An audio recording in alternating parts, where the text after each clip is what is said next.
king of mantras, So if one divides the Buddhism, Hinayana, Mahayana, Vajrayana, then from Hinayana to Mahayana is this jump, because Hinayana doesn't necessarily bring you to complete enlightenment, nor is it very easy to accomplish it in some way, because it has a lot of austerity and kind of like, you could say concentration or different kind of things one has to do, and you kind of a little bit of a battleground for your own mind. But Mahayana, as soon as you go to the Mahayana, it's kind of like the path widens up, and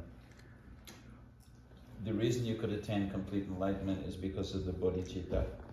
So as soon as you're developing the compassionate mind that benefit all sentient beings, your mind turns away from yourself, turns away from selfishness. Gagzin, you say in Tibetan, it says Gagzin, clinging onto yourself. As soon as you care about someone else, like even a mother, if there's something's happening to the child, she doesn't care about herself at all. Like we have stories of a lady who lifted up a car off her kid, like all of a sudden has superhuman strength, or she doesn't say, I don't have strength to lift it. She doesn't care. And so whatever limits you have is gone when you're thinking, really caring about others. So all of a sudden power comes, and also your mind is not boxed in. Your mind is not small. So because of that, that is the seed cause of enlightenment, that your mind turns inside out and you care about others more than yourself. That is already the seed of enlightenment, So the seed, the mani is exactly that compassion, that bodhicitta in a writing. And each syllable, and actually, so what is compassion? Like you can feel it. Even a dog can feel it when you're being kind to a dog. There's a resonance, a vibration from somebody who's being kind, yeah? So that vibration, even a dog knows it. But when you say Om Mani Padme Hum, your mind goes immediately into compassion and resonates compassion. Like that, it's coming out of you. Because your mind turns away from all the negative thought. So in that sense, just the mani is the same as enlightenment. There's no difference between the writing of the mani and Chenrezig, the deity itself. Loving kindness and compassion, this is the most beneficial in this time. No ordinary thoughts is useless. Be some to get enlightened, that kind of wish.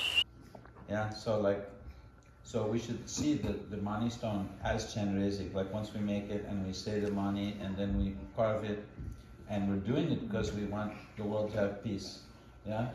Then that has automatically power, and the stones have power right away. So, and for ourselves too, it's not just for others, but we also turn our mind away from those 6 realms of samsara, confused realms. Om, Mani, Padme Hum.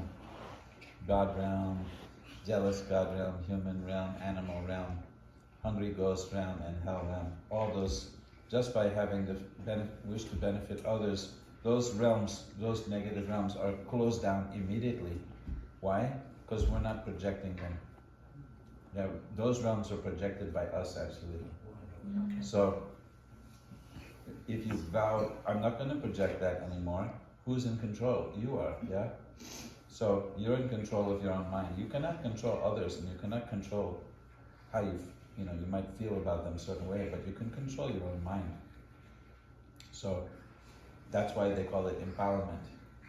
If you say, oh, I would be something if it wasn't for this person, or if I didn't have such a monkey for a father or a mother, then I would be good, or if I didn't have these enemies around me, small-minded people, then I would be somebody.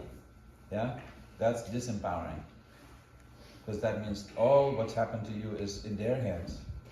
But if you say, no, I can change my own mind and nobody can tell me, you're totally free to do what you want with your mind.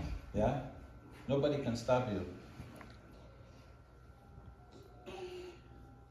I guess these days everything's so confusing, so many people fighting over small things. Everybody's very sensitive and like easy to become angry. So Bhakha Tugu, he cannot talk too much, so he just decides, like his previous incarnation, Pema Lingpa, yeah? His incarnation of Pema Lingpa and Dorji Lingpa, so he just came to the conclusion, like if you ask him, did you teach these things, did you tell these students these or that, he says, yes, I told them, but they always forget. So then he says, he doesn't want to teach too much because they just forget. So he just says, just Om Mani Padme Hum, forget it. All the rest of it, like just forget everything else, just do Mani.